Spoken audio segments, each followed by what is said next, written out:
Hi, welcome into my studio. On this video I'm going to show you how I drew in pastels the elephant's trunk, this baby elephant's trunk, and how I made it look very realistic and three-dimensional. Now I've got a very long video of this, 6 hours I think it is roughly, on my Patreon art channel, so if you want even more detail, lots of real-time footage and lots of tips and techniques, that's the place to go. So let's take a look exactly how I did this baby elephant's trunk. Okay, so you can see I've worked on lots of other areas of the elephant. I'm working on pastel mat paper, brown. You can see on the trunk that I've got my drawing down on there. That was just on my graphite. And what I'm doing now is using PanPastels to block in a base layer. So a base layer for the general colour and tone. Now I'm using one of the soft tools, which is like a small finger shape sponge tool. I'm just dipping it into the pan that's just off screen. I got another one just at the lower part of the screen, and I'm applying that PanPastel pigment pretty much in the direction that the trunk is kind of going. So if it's oval, I'm doing that at the tip, then I'm bringing it forward a bit more. But in general, I'm just getting a base colour in there, something which I can work my pencils, my pastel pencils, over the top of.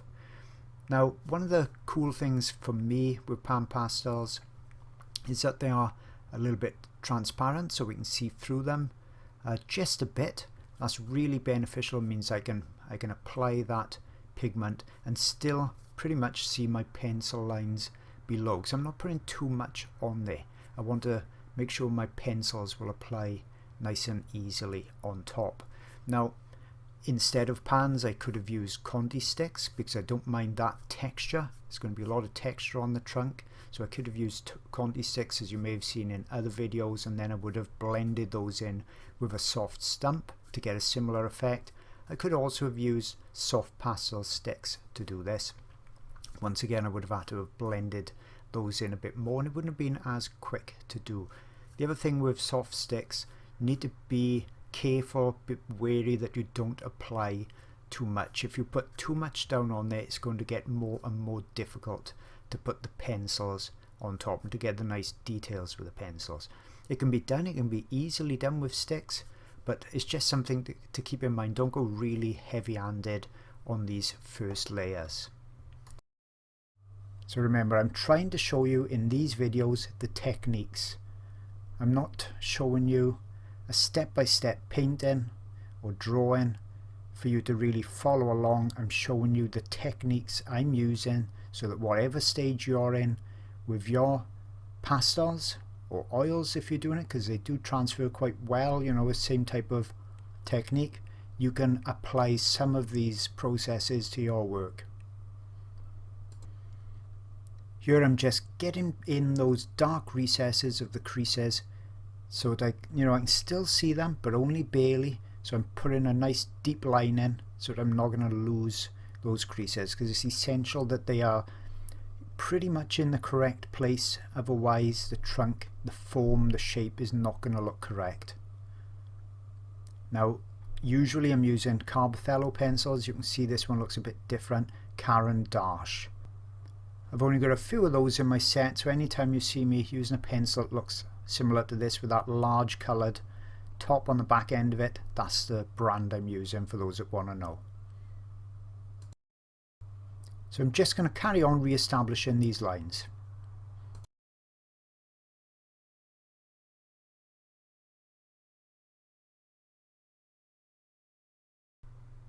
Now that small piece of paper I'm resting my hand on, that's glassine paper, and that's the type of paper that comes if you buy pastelmat in blocks, in pads. It's the paper that separates the sheet, and it's an acid-free sheet, and I'm just using it so that my hand is not smudging any of the underlayers that's on there. And you can use just a simple piece of printer paper if you want.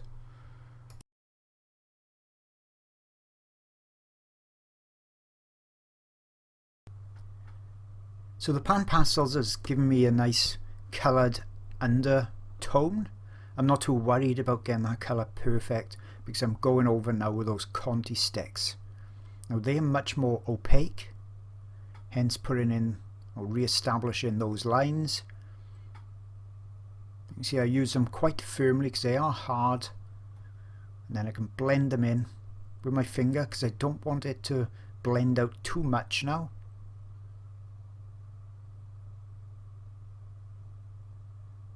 You can see how much darker it's actually going, and don't forget I need to get the dark layer in before I get the lights on top, but I'm not going to go too dark. Look at the way I'm using that stick in the direction that those creases are going to go. You see I'm coming around the trunk as well. I'm going to have to put highlights on here, and also kind of like a mid-tone highlight, which is more of a purpley blue. You can just see a little bit on the reference photo on the left.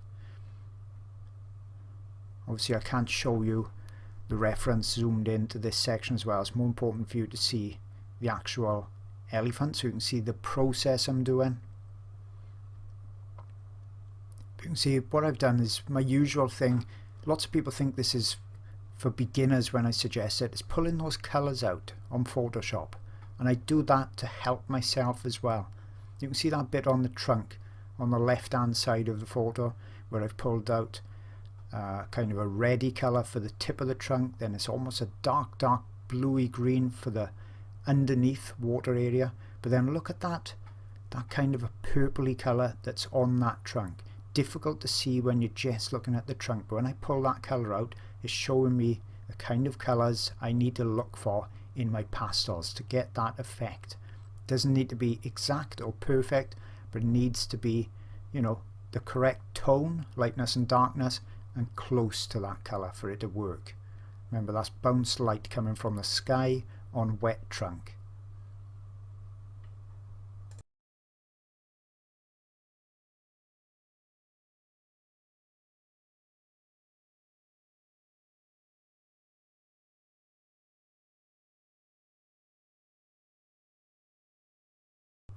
So that's blended in nicely again, and what I'm going to do now before I lose those lines is re-establish the crease lines and actually start to add a little bit of refinement, not much but a little bit as I'm going along.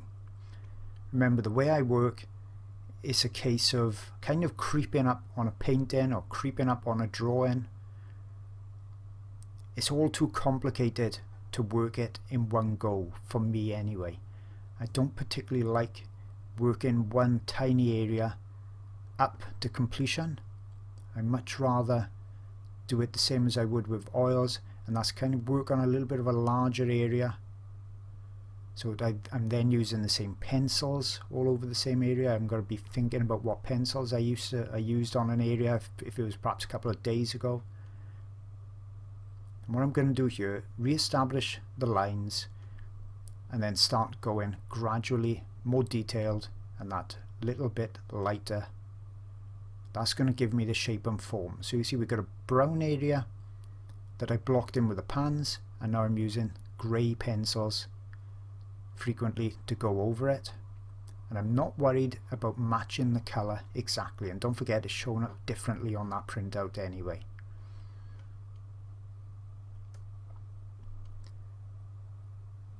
Now, even with all my experience painting and the year I've been doing pastels, I'm still figuring out every drawing, and I still will be 20 years on in pastels.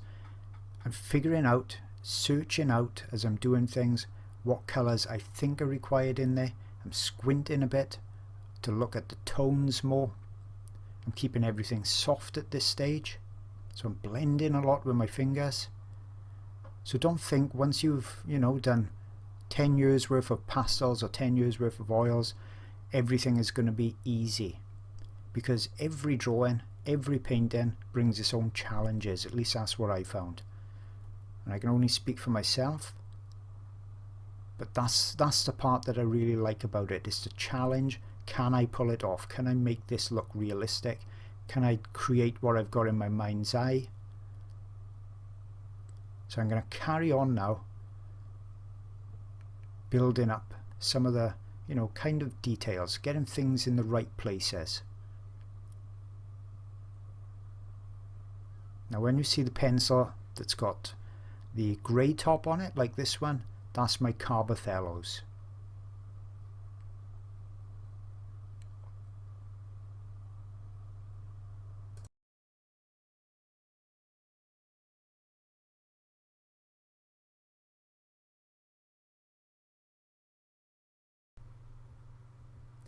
As I'm adding these subtle colour changes, you can see that I'm not jumping immediately to the brightest highlights. I'm really creeping up on it. I say that a lot in the videos, creeping up actually on the details. A lot of the initial work is preparation work.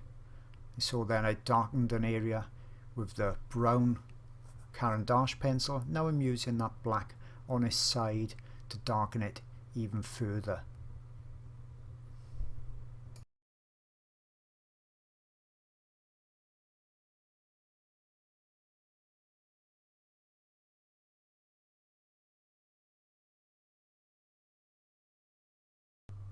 So with that, just a little bit of work, starting to look more three-dimensional. Got a lot more to do on that, but here's a bit of an exciting part. You can see I'm using this purpley blue Conti stick. Now just with a few strokes of this, all of a sudden things are going to start to look like it's coming alive, look a bit more three-dimensional again. So you can see what I'm doing from that little corner of the reference photo on the left. Laying that colour on top of the brown, blending in with my finger. So that, as I said, that's that reflective sky colour above. We know from this we've got a nice deep blue sky, hot day, and we've also got a wet trunk.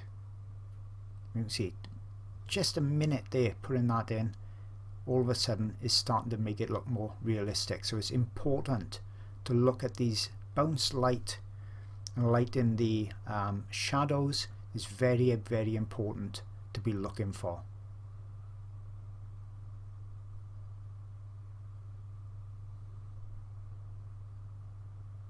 You can see because it's gone on the brown, it's blended in with it, so it's much more subtle. And I'll increase the contrast and the lightness as I'm going along.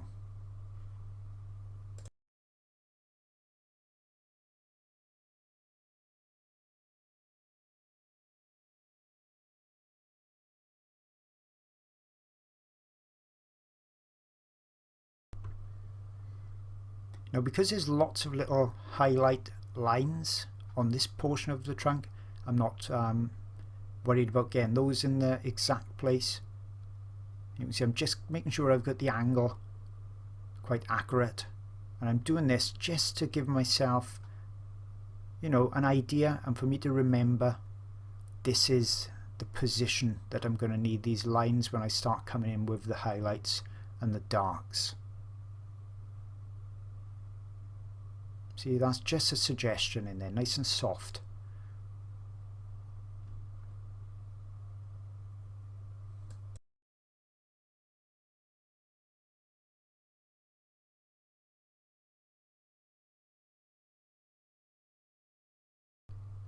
Now I'm going to start to, you know, kind of bring these sections as well to that same level of underdrawing.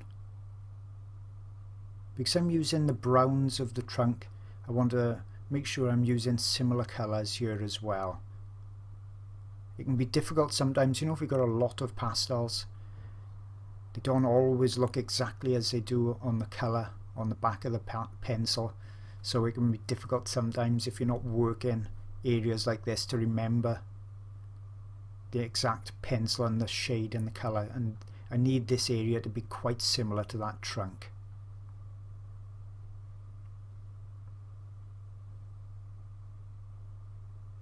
So I've got a few pencils in my hand. Sometimes you haven't got a dark enough colour, and that's especially true with dark greens and dark browns as well. So you've usually then got to put the brown down and either have the black underneath it or the black on top of it to darken the tone down. That's what I'm doing there. You can see I'm doing lots of pushing it into the paper surface with my finger, kind of setting it in there. So I'm not really blending too much, but I'm pushing it in, and that's helping for me to keep just a little bit of tooth so we can put more layers on top.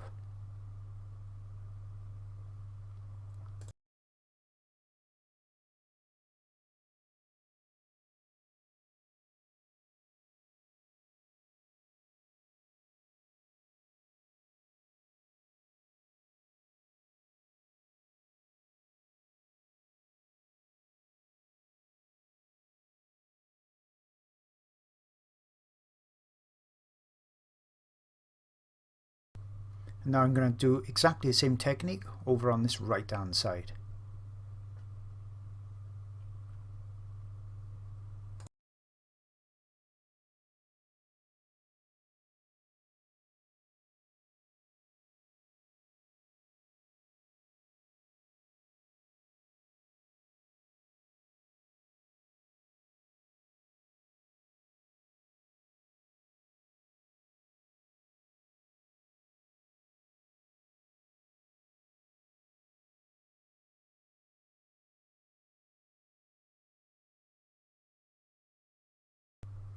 Just a small amount of work on the tip of the trunk. It's quite an orangey colour.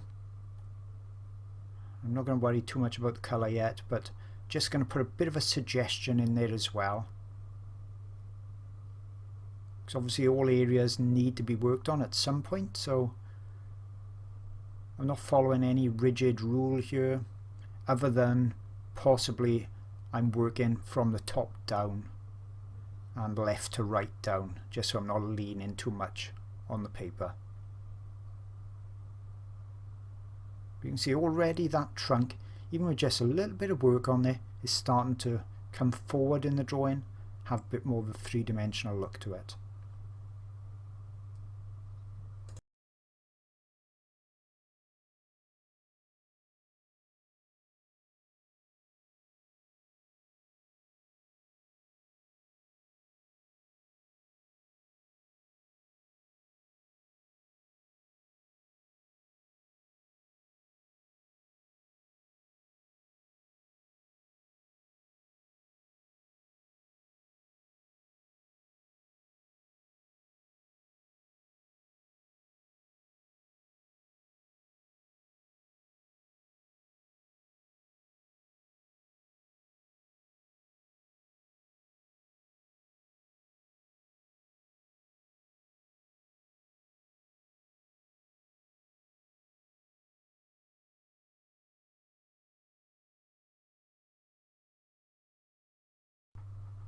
Now the thing that's really going to make it pop forward is the dark area that's underneath. So playing with that contrast of light against dark. Now I'm using a new pastel, NU, and that's a very dark black pastel. See, I'm using a small circular type of motion, scrubbing it in because I'm going to blend this in. It's going to be lots and lots of darks under the trunk. When I want a real good blend, that's when I'm using the stump. You can see how that's pushing into that tooth of the paper, and all of a sudden the trunk's starting to really pop forward. It's a very dark area that I'm putting in now, keeping it nice and soft as well. There's lots of ridges under the trunk. I'm not too concerned about getting those super accurate,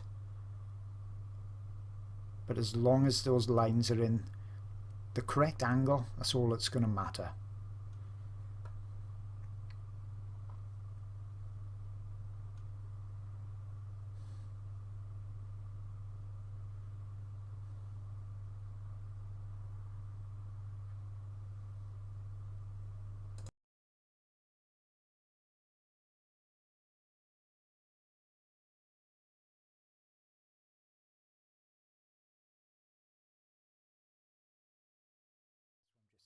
Starting on now, just reinstating the darks again. So you can see I can still see the ones that I put in before. They need to go a lot darker. Need to get the highlights on there as well. Then I need to work on the elephant's body.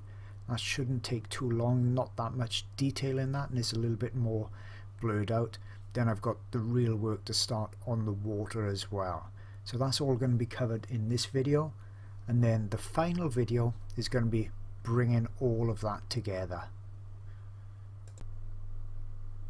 So the real time of this video would have been about 5.5 hours again, just so you know how much time roughly I'm spending. I'll be shrinking that down obviously again so we can put it onto discs down to about an hour.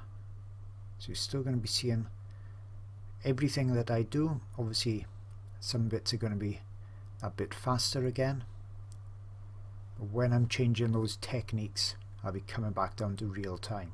Now the trunk obviously is a real center of interest of this whole drawing, so I'm gonna take my time on it. I want to get it just right. I want to get that three-dimensional look, that feeling that the baby elephant is pushing that trunk towards us, and a lot of that is going to be down to the contrast, the highlights and the shadows. So I'm just going to carry on getting some of these lines in.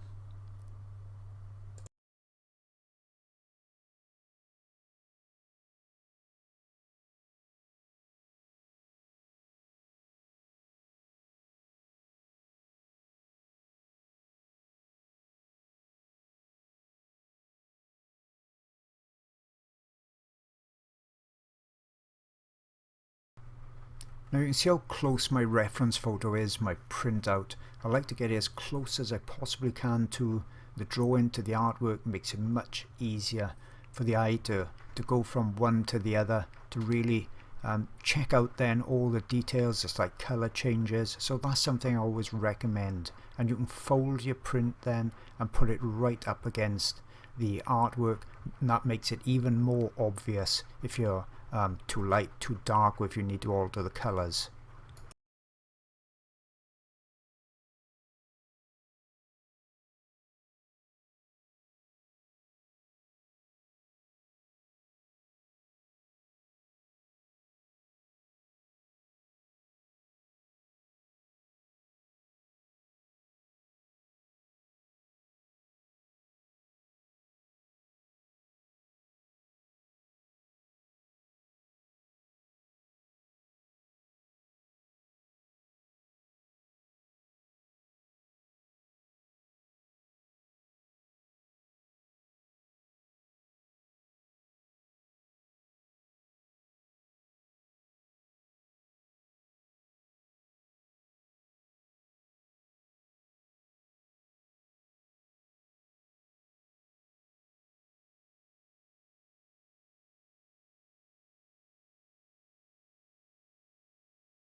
Now you see I'm doing a very similar technique to the one I used on the legs, on the leg of the adult.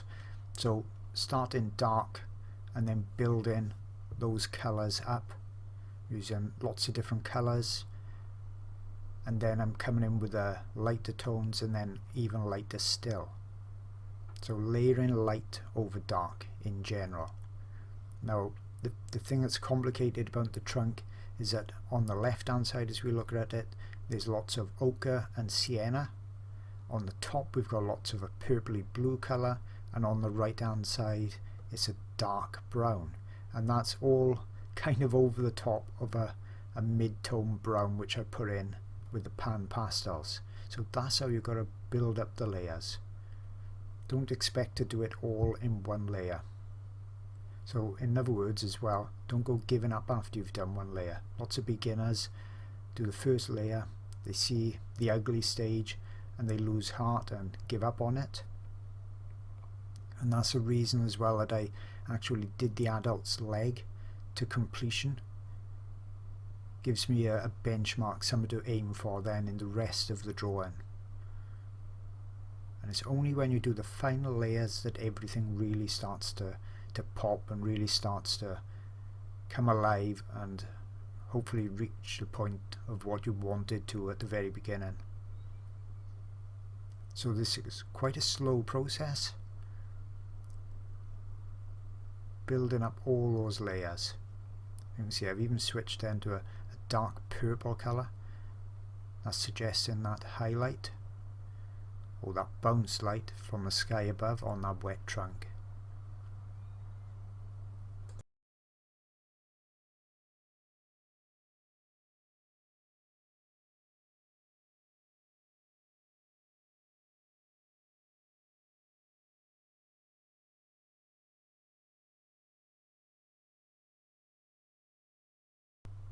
And that's the process I'm going to keep repeating now on each of these segments of trunk as we're coming down. So very repetitive, but it's going to be worth it hopefully in the end. You can see how I'm blending that edge with my pencil. I do a lot less blending with my finger now because we're looking more at subtle blends. So just softening edges more than actually really obliterating them and making them super smooth. Putting in a lot more of these harsher, harder lines.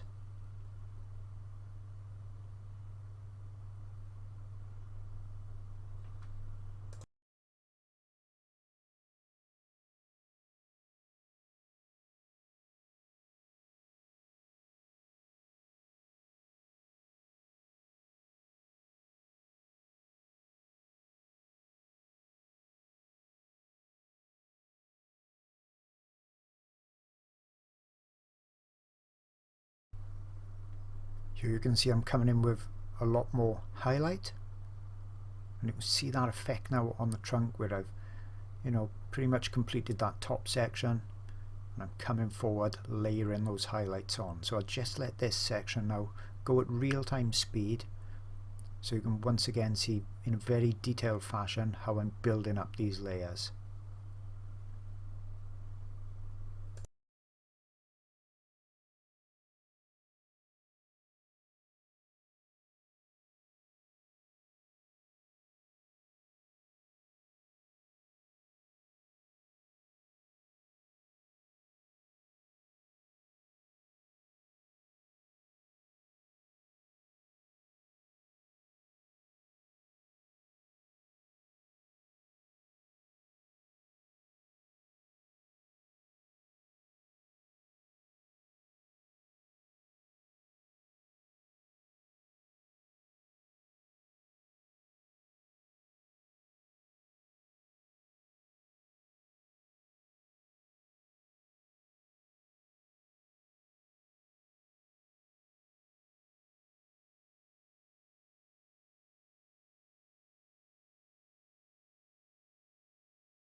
So with this front section of the trunk now, watch how it'll really start to look wet and come alive and look like it's coming forward as I put on these much brighter highlights on this frontal section.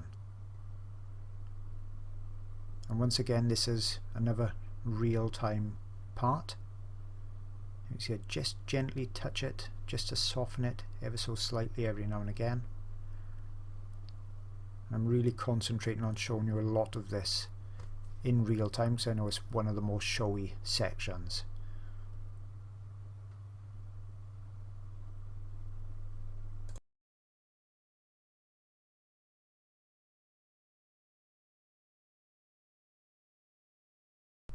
Using a fairly sharp pencil, not too sharp yet.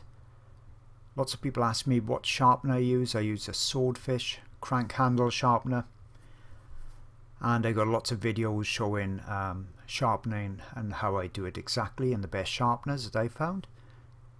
people complain to me sometimes. They say I've used this sharpener for 6 months and it's not working as well now. Well, sharpeners don't last forever, especially with pastel pencils. The pastel itself, what it's mixed with, it will blunten a sharpener, and personally I think the spade blades are around about £6, and that cost me just basically £1 a month if the sharpener lasted 6 months, and for me that is definitely worth doing and cost effective, and I'd much rather that than sharpen with a blade. But don't expect any sharpener to last you forever, especially with pastels.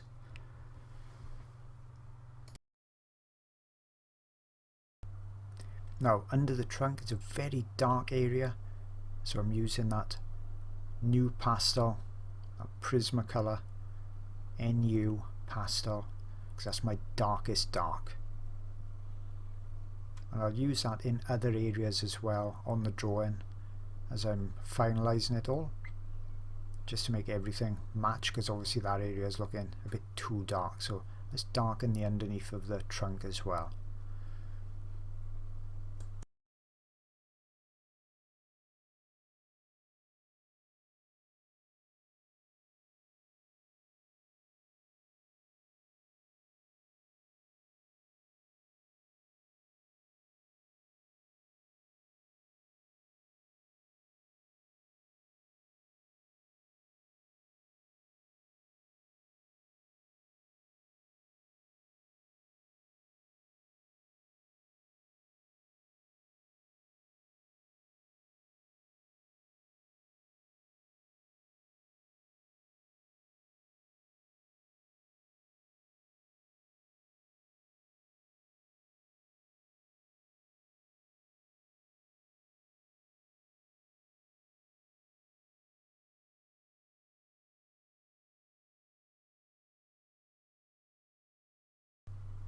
Now while I'm on this section, I might as well do a little bit more work on the very tip of the trunk. Lots of browns and more orangey browns and yellowy browns in there.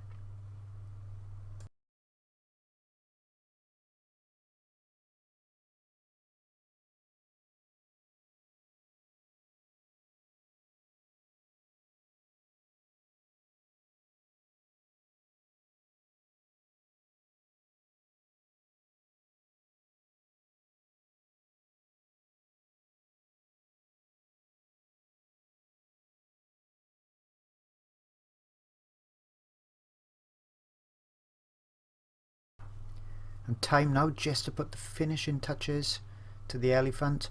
There was a lot more detail I could have put in. I did toy with the idea of getting out my coloured pencils very sharp and putting in all the little tiny cracks on the forehead of the elephant, but I decided against it, because at some point you've got to have a margin where you say that's enough detail, and I think that what I've got on there now and the little bit extra that I'm adding is enough to give the impression I wanted to.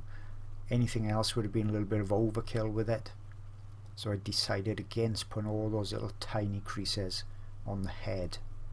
So all I'm doing now, really, I'm not going to do too much voiceover, but I'll let you see how I'm building up just the final details, putting in the last bit of darks, last bit of highlights, and really studying on the whole of the drawing now as one, so I can see what areas now need to go that bit darker perhaps, or to have some more texture put in there.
just going to really bring the tip of the trunk up to completion as well. It's obviously a very showy area, so I'm just going to adjust the colours and put the wet highlights on a bit more. Need to go a bit darker as well in certain areas. So once again, I'll just let this bit of video run so you can see exactly what I'm doing in real time on it.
Haven't got every colour that I'd want to perfectly match that reference, but it doesn't matter as long as I've got the tones in there and the general idea where there's a warmer colour on that top or tip section. That'll definitely be good enough. You can see I go from all different types of pastels as well, wherever's going to give me the best colour actually on there. So that's why I can never, on a painting like this or drawing like this, never ever be able to tell you all the colours that I use. Basically I use just about everything that I've got.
The Caran d'Ache pencils have got these fantastic dark rich browns, so that's on the wildlife. That's when you'll see me use those a lot, when there's some areas that's not quite black but it's still a very dark brown.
Now it's not going to look very wet until I get those final highlights in, but obviously I need to get the underwork done first. The highlights are going on last. Now if you're used to coloured pencil, then more often than not you're going to be putting or reserving those highlights first, which for me makes it a lot less intuitive. The highlight for me should be sitting on top, so that's why I really like pastels instead.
So that's that tip done in real time, pretty much completed, and I think that turned out okay.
As you can see now, the groundwork is all done, and this is just that fine tuning. These little marks are making a big difference now, just picking up little highlights here and there, little dark shadowy areas.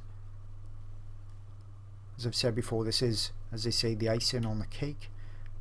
It's all been working up to this, and I really enjoyed doing these bits because it just makes things, you know, come alive on this, or you don't want to be rushing on the final stage or two of your art, whatever you're creating yourself. That's when you want to be really taking your time.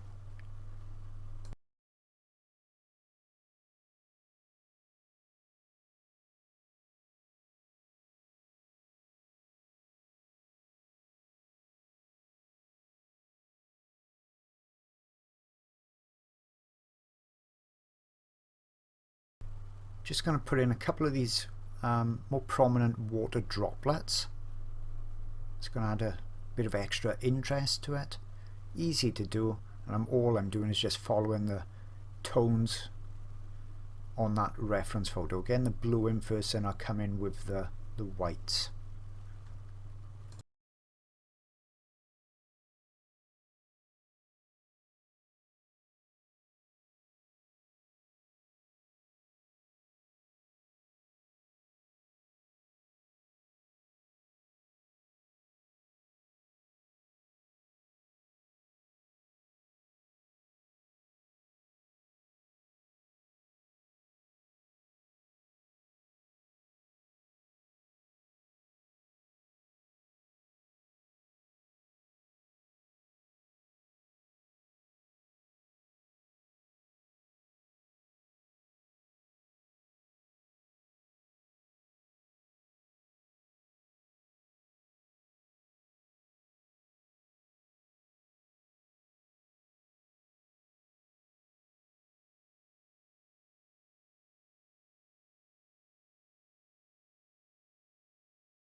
And I don't need to do a lot more than that. The mind is going to know that it's a water droplet, so no need to go crazy on the details. So I hope you've enjoyed this video. Remember, this is just a small part from a 6-hour plus video that I've got showing all the water, the female elephant, the tusk, everything you see on there, exactly how I've completed something this realistic and detailed, and that's on my Patreon art channel and also available on DVD. And I'll see you all again real soon.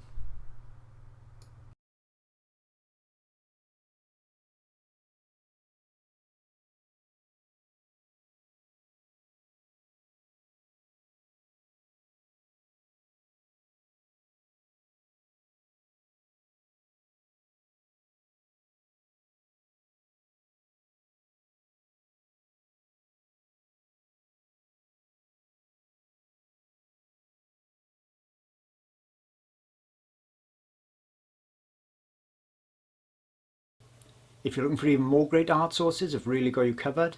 First off, I've got a Patreon channel. It's been going well over a year or so, packed with around about 50 or more videos and new ones every month.